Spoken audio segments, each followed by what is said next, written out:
Okay, so in this video, we're going to introduce our first reinforcement learning algorithm called reinforce. And as I've written here, this is going to be an example of deep reinforcement learning. We'll learn what that is in a moment. But before talking about this algorithm, recall from the previous lecture, previous recording, that there are two main functions that a agent can learn in reinforcement learning, and these are a policy and a value. And the difference is as follows. So policy methods learn a parameterized policy which produces action probabilities for each state. Okay, so it produces distributions on the actions, right? Whereas value-based methods learn the value of a given action and then select the actions based off of their expected returns, so their values, right? So they learn the value of the action, and then they can do this greedily by always choosing greedily the best action according to its value. Whereas policy methods are just inducing a distribution for which you choose an action from, and you're hoping that that distribution leads to high rewards down the line on average. And that is what reinforcement or reinforce is. It's a policy-based method. Okay, so let's state that here. So reinforce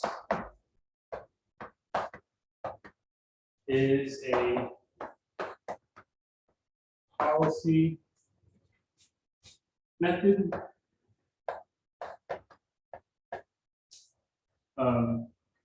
that is also a deep reinforcement learning algorithm.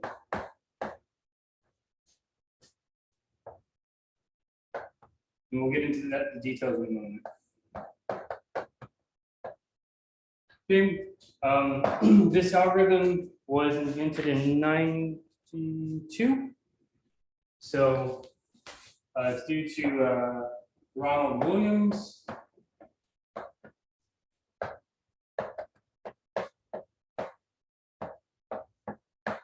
Now, I'd like for you to pay attention to that date there.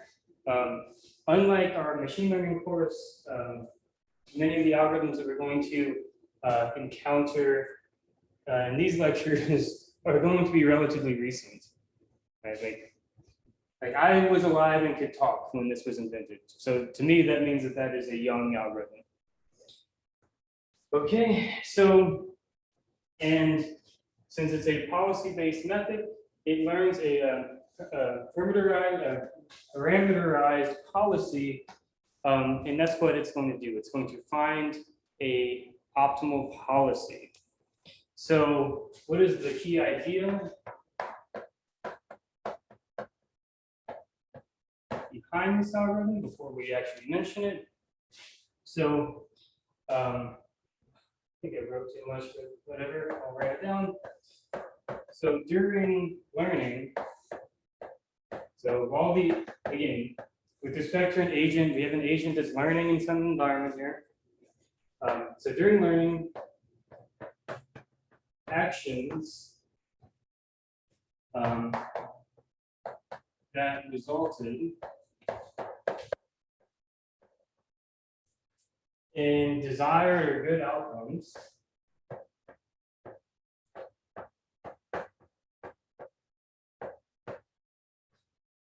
should become more probable.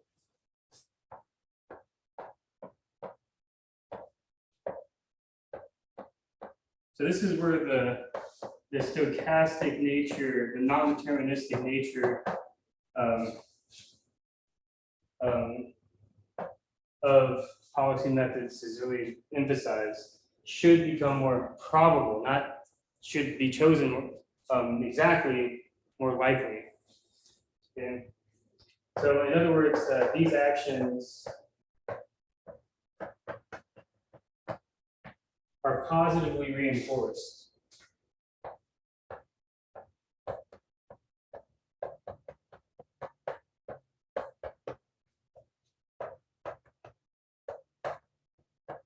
Okay. And on the converse, actions that resulted in bad outcomes should become less probable. I don't think I need to write, well, yeah, I'll write it down just to say complete. So conversely, bad actions should become less probable.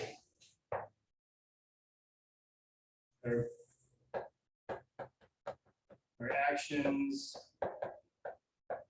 that result in bad outcomes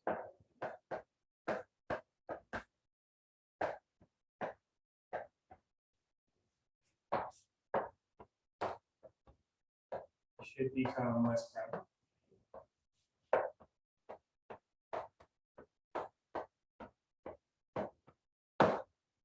That's the general idea. So how can we do this, right? So a policy is a distribution, okay? So we need to parameterize this distribution somehow. And the way that we're going to do that is we're going to use a neural network.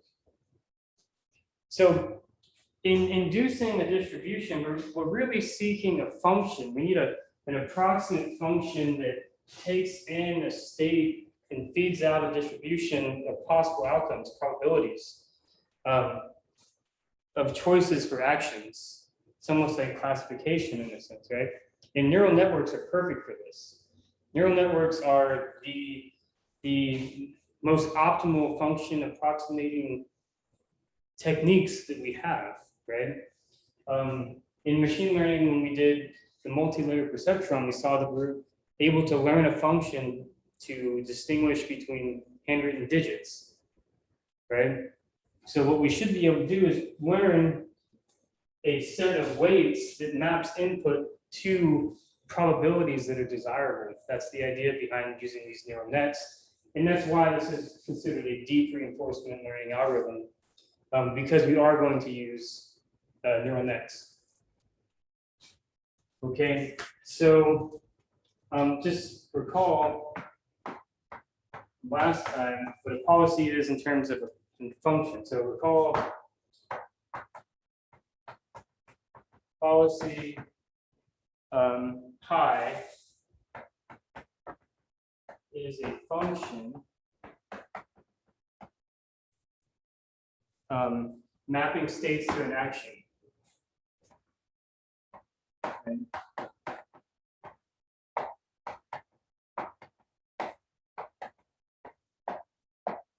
And this mapping does not have to be, as I've mentioned before, deterministic. It can be probabilistic.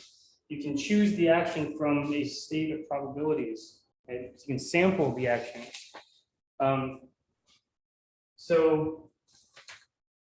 Well, that's what it induces, right? So mapping states to an action. Maybe I'm going to reword this a little bit. I'm going to say a policy pi is a function mapping states to probabilities. That's better.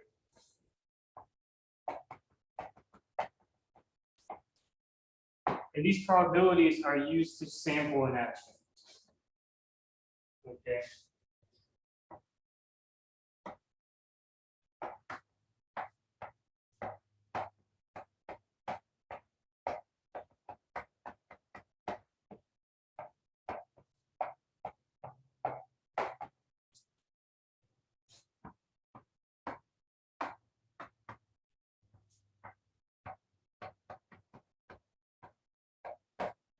So A is sampled from the probabilities given from that state S.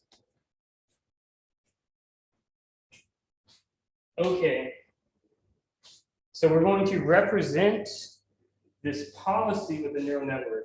So suppose, for example, our input space consists of 4 things. And we're looking at we have like position, velocity, something like our environment, our space consists of a vector of 4 things, okay? So our state space consists of 4 things. What we can do is, so we have a state at time t, which is just some vector of 4 entries, like x1, x2, x3, x4. We can feed those in to a network, a fully connected multi-layer perceptron.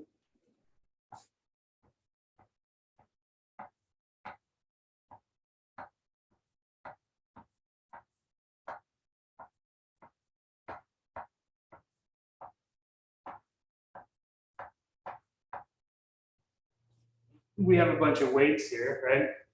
And suppose that, for example, suppose what we're going to do today is we have a cart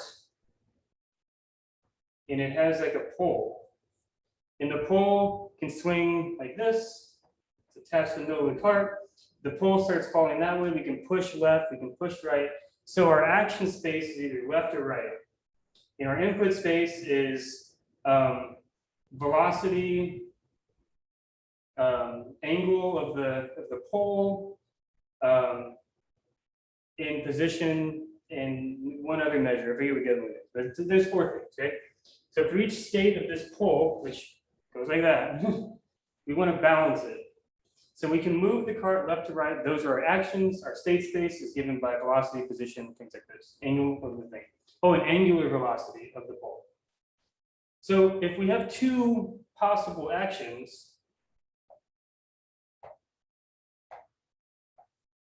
we can have our output of this neural network look like this. So this is the probability of action 1 given this state ST. And this will be the probability of action 2 given state T. And actually, we're going to say, instead of, we're going to do not probability, we're going to say that each of these weights is going to be some theta. So theta are the weights of this network. So this will be theta, so pi of theta of action 1, which is like left in this case, given state T. And this will be probability of state 2, of action 2 given state T. So this is like left, right, okay?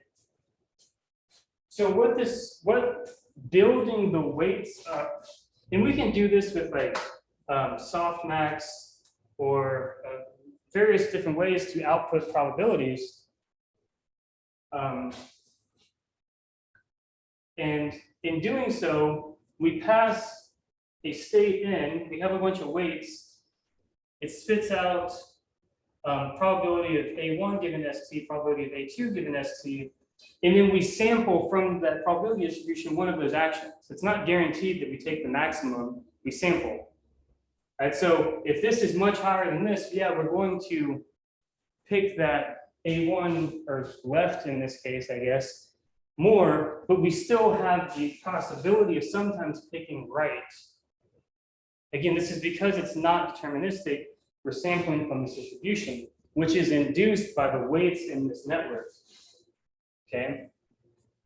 And the weights in this network, they induce some distribution, we sample, we make an action, we get a reward, we have a new state, we feed that state in, we have some distribution, we sample an action from that distribution, we get a reward for updating according to that action, repeat, repeat, repeat, repeat. And when we do that, this the choices, the weights in this network, which I'll call from here on out a policy network.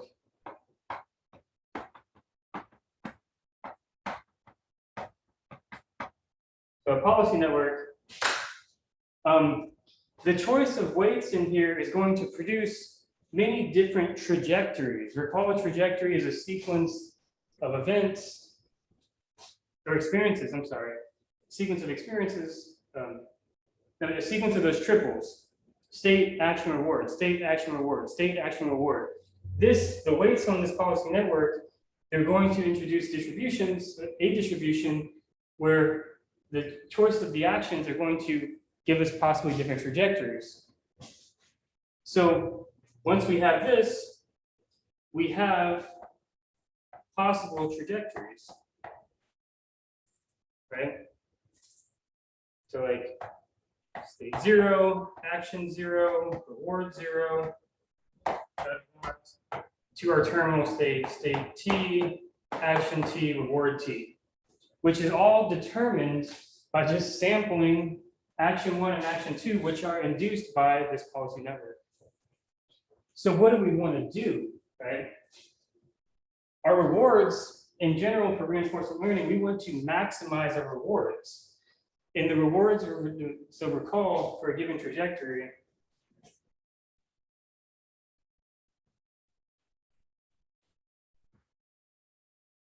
the reward for a given trajectory is this weighted sum is equals 0, capital T, of gamma T times the reward. All right, so again, gamma is just some number in 0, 1, and tau is the trajectory. So you have state 0, action 0, reward, or S naught, A naught, R naught, state, action, reward initially, all the way to your terminal state, action, reward. So for each of these triples, we have a reward starting from the beginning to the end. We have a weighted sum of them. That's the reward for a given trajectory. Now, the trajectories are going to differ because we're sampling from a distribution here. We're not guaranteed to always have the same trajectory for a given set of weights in this policy network. So what we want to do is we want to maximize the expected, the average return over a given policy network. Again, because it's not deterministic, there's going to be possibly different trajectories for a given selection of parameters theta. Among all those trajectories, we want the expected, the maximum expected return. So that's precisely what we want to do with the policy gradients.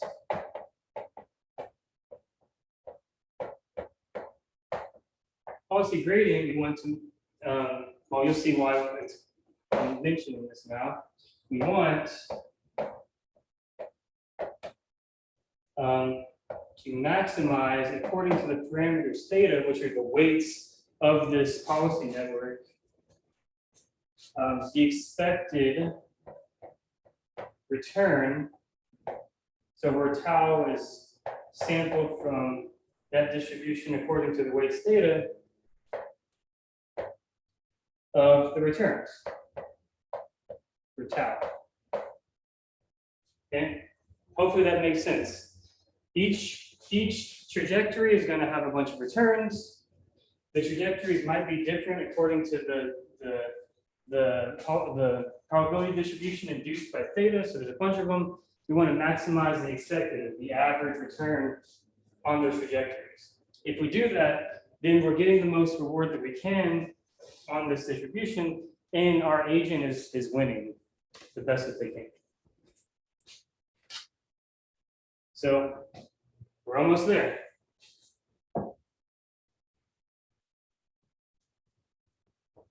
And I honestly, I'd never heard of this algorithm because I'd never really thought about reinforcement learning or teaching myself reinforcement learning seriously until recently. But I think that this is a very clever idea that when you sample things, it allows for change, it allows for exploration. And you have your agent that's making an action at each time step. This neural network for a given set of weights takes your state and naturally in the feed forward states of a multi-layer perceptron or fully connected neural net, it's going to produce probabilities, and then you just sample your action according to that probability. And if those actions produce trajectories that have bad returns, then we just need to optimize the weights to produce the correct probabilities to induce a space where we sample from and we get better and better returns, which is exactly maximizing theta, for thetas are the weights, and I just think that's a clever idea. So in multi-layer perceptron, you've probably seen gradient descent, which minimizes your loss, right? You're minimizing a function. Well, if you want to maximize something, you use gradient ascent. Instead of going in the downhill direction, you go in the uphill direction. So the way that we can do this is say with gradient ascent.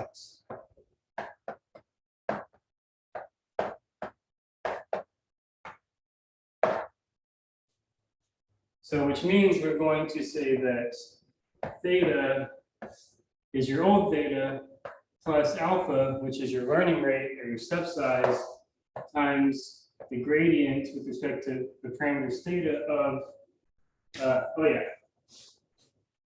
this right here, that's your J. It's your optimal thing here, your objective function, sorry.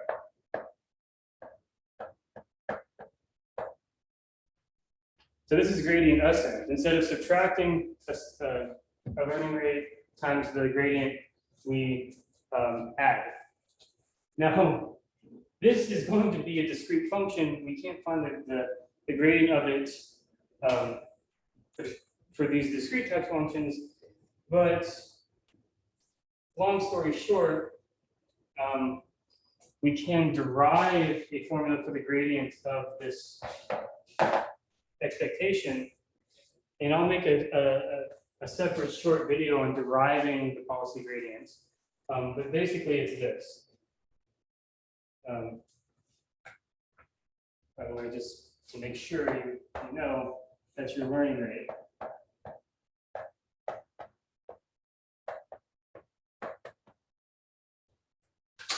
And your gradient is given by the following formula, which I will make a video on so you can see the derivation.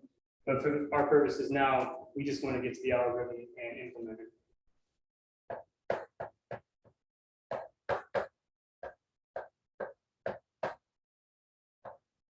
So the gradient is going to be the following formula. So it's the expectation, the average, right, of the sum times equal t of 0 to capital T of r t of tau times the gradient with respect to theta of the logarithm of action t given space. I'm running out of room here. Let me rewrite this again.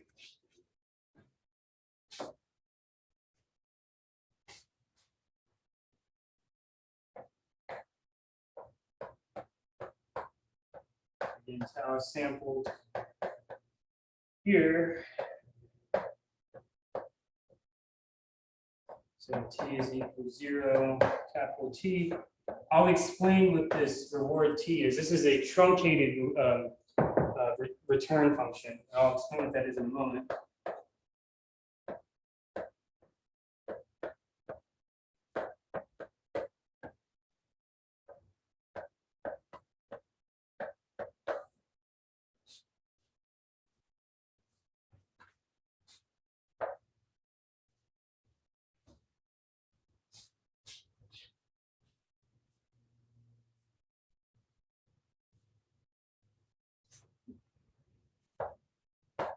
So that's your gradient.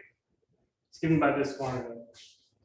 And here, this truncated return function, your tau, you know that, so this is the reward, the return over the entire trajectory. This is the return over the trajectory starting at time t. So I think the notation would be, so is equal to t gamma minus t. So you're starting at t going to capital T r at t. So again, this is just your return starting at t going to the end. So the return that we had here, this would be like starting at the very beginning, it's given to this. Starting at 1, you start at 1, you go to the end. Starting at 2, you start at 2, go to the end. So it's the truncated return, which is given over this value here. And that comes from the derivation of the gradient. So that gradient there, here, it's like, again, I'll post a video about this, but it's like an application of the definition of expectation, definition of the product rule of differentiation, a log rule, and a chain rule, and you get this formula for the gradient of your objective, which is what you need to perform gradient ascent, and that's it. Now, how you calculate this complicated sum? Well, expectation, you can just average it over your runs, but you have to kind of store your rewards, calculate the log of your samples. It's annoying. So I'm going to go ahead and pause the video now, erase this, and I'm going to write out reinforce, and then I'll show you the code that runs it.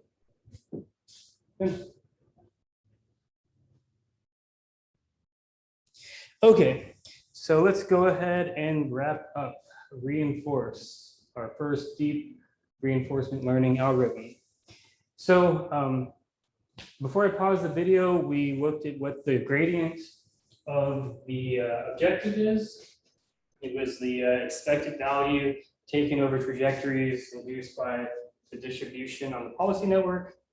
But luckily, thanks to Monte Carlo sampling, we can approximate the gradient for a given choice of theta with this sum.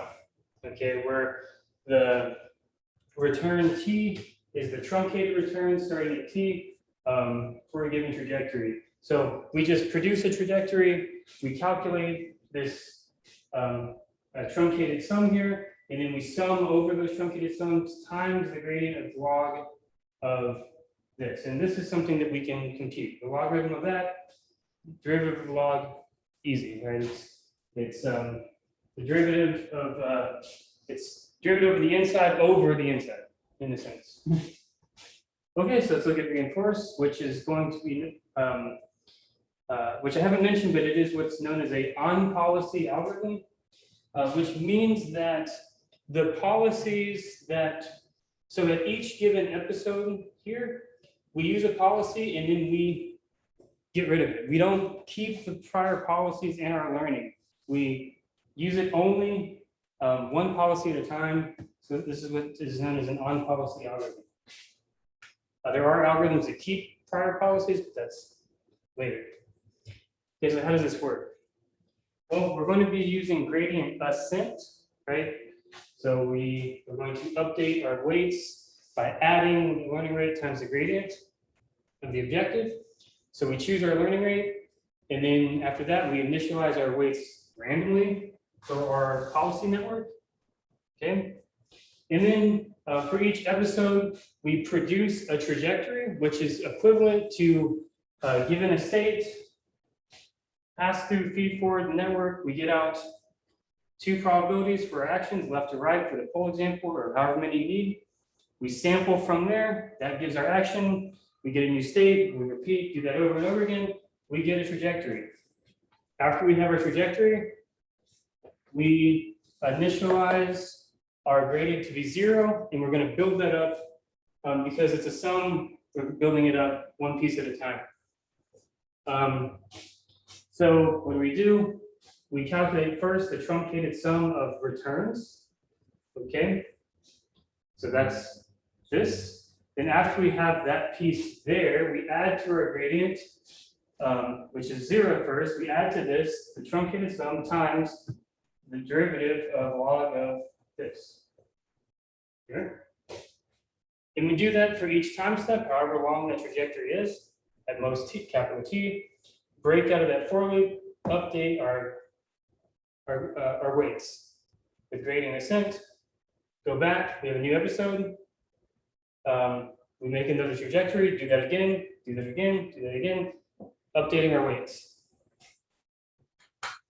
Okay, and by doing this, we are training the weights to make probabilities that if we sample from that distribution, we are increasing our objective according to gradient ascent. We're getting more and more rewards, provided the rewards are beneficial to the play or to the agent, we were doing better at our job. Okay. So that is the algorithm. I'm now going to open a Jupyter notebook and share my screen. Just 1 second.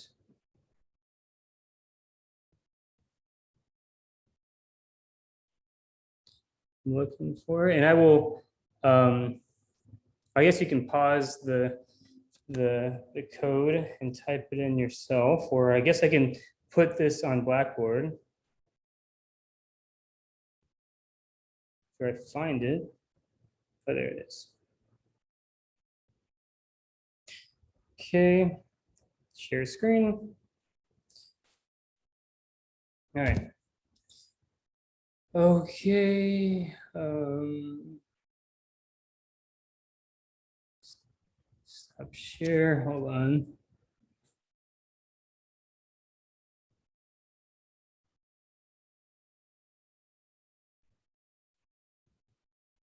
Okay. I really need to. Okay. So the way that I'm going to do this is in a Jupyter notebook. I'm going to use Torch, which I've been posting YouTube tutorials on Torch. It's a deep learning framework, just like TensorFlow. I chose Torch because TensorFlow has not been updated for the new Mac M1s, the M1 Max. So because of that, I just use Torch. They're both similar. I don't prefer one over the other, but I do encourage you to look up the documentation for Torch. I'm assuming that most of you haven't used Torch. So there's that. As far as environments to work with reinforcement learning, GEM is the standard. So if you go to OpenAI, you can see various, well, I'll just search something right here. Search GEM Python. And then you have a bunch of environments to test out and train your reinforcement learning algorithms. And we're going to use the cart pole. It's like the baby, the very first one. So I'm going to import these libraries here. And then here, as you will see in all of the reinforcement learning code online, everything is going to be done in terms of a custom Python class. And this class that I write here, a policy network, is just the neural net that I wrote on the board, but it's inheriting from the NN class, NN.module from Torch. So it is a subclass of that. So when I initialize this class, I initialize it with my in dimension, which is my input neurons, my hidden layer size, which is how many neurons I want in the middle layer, my output layer is out dimensions, and it's going to inherit via super. So policy network is inheriting everything from this class. So I have access to those things. So for example, if I want to build a neural network, I can have my layers as have a linear layer, which is just a a matrix product, right?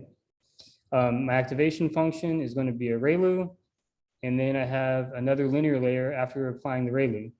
So then my model is going to be what's called a sequential model from Torch. And again, you probably will not understand any of these things. These are all just methods on that class that I imported from Torch. It's just building a input layer of this many to this many with an activation of this function. And then from the middle layer to the out layer, we have another linear layer, fully connected. And these are still methods. Okay, so this on policy reset is just getting rid of my probabilities, getting rid of my rewards so I can run another episode. Forward pass, again, this just feeds the vector X through the model, and that's built into Torch. Again, I encourage you to look that up. Okay, so in fact, I'm just going to post this in a link to this Jupyter notebook in the description of the video and on Blackboard so that you can see it and play around with it. This train here is literally, you can see it here. This builds up the truncated returns. This stores the truncated returns in an array. Again, you'd have to look at the documentation for Torch to see these things, but we have these tensors here. And then we have log probs. We're summing. It's really is just computing what I had on the board. So here we have this environment, cart pole environment that we access through GEM. And then we have observation space, action space. The environment comes with rewards every time you make an action. You can look up, I kind of customized this to let the pole swing around. But basically we have 300 episodes. We reset our state. And then we have our T, so capital T here is 200. We make an action by looking at pi, so pi, if you look here, that's our policy network of this size. And the act method on our policy network is here. And again, we just see this right here. We do a forward pass. We get out our probabilities. We get a distribution of categorical. And then we just sample an action. That's all we're doing. And then we take the log prob of that action, and then we append that to our log probs. So it's again, most of you have no experience with Torch. I'm not expecting you to understand this, but this really is just forward pass, sample from that distribution, and then store it. Okay, so we reset everything. We take an action according to the distribution. And then we feed that action into the environment, which is the cart pole environment. It returns a state reward, whether or not we finished. The state is an array of 4 entries. We append the rewards that we got from that action. We render the environment so we can see it.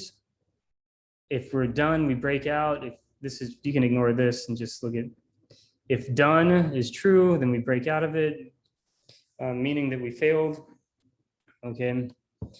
And this is a custom baseline, which I'll talk about briefly in another video. It's basically, I'm not going to incorporate it at all. I have it set by default equal to false. So everything is vanilla reinforce. There's no special things going on here. If you ignore this if statement here, we're going to store our loss, store our total reward so we can print it out. And then at the very end, we want to reset everything and then start over again. So we're deleting from our policy network, not the weights because we're updating the weights. We're deleting the returns and the log returns. Okay, so this is just looping through using the methods on this class, which inherits methods from Torch, this function train. So this is a function main. And then, So each time it sets back to the middle part, it fails. So it's fail. Every time it sets back, it's failing. So right now it's trying to learn, according to gradient ascent, the best weights on the policy network that maps the states to actions that are giving it the most reward. And we are running 300 episodes, so it's going. Our rewards on average should be increasing, and it looks like they are. It's starting to balance out a little bit. Looks like it. Oh, it's compensating for going left. It's adjusting and adjusting. But you can see that it's balancing much better than it was originally. So it is learning. I don't know how far down we are. Episode 75. Yeah, look at our total rewards. The rewards in this case, it's like basically how long the thing is staying up. So it looked like it dropped back down to the rewards. But it is definitely learning. See how, yeah, it's balancing. So yeah, it's working. Now, and that was with a gamma choice of, or the scaling factor at 0.99. We can choose different scaling factors to see how it behaves. But let's go ahead and restart this. Now I'm gonna let the pole swing around. So I'm gonna let that pole drop around and see if it has a harder time learning. So basically, what we were just looking at, if it ever like broke, if it ever went down below a certain angle, it would, I know. Yeah, if the pole ever went down further than a certain amount, it would break by default. I kind of changed it up. So I'm gonna say swing is equal to true now. I'm gonna let it. And now let's see how it learns. So, oh. Yeah, it's looks like it's having a harder time now.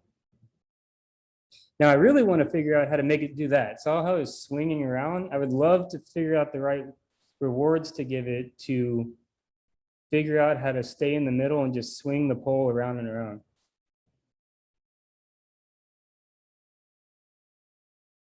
It's actually not doing too bad. It's doing a lot better than I was expecting.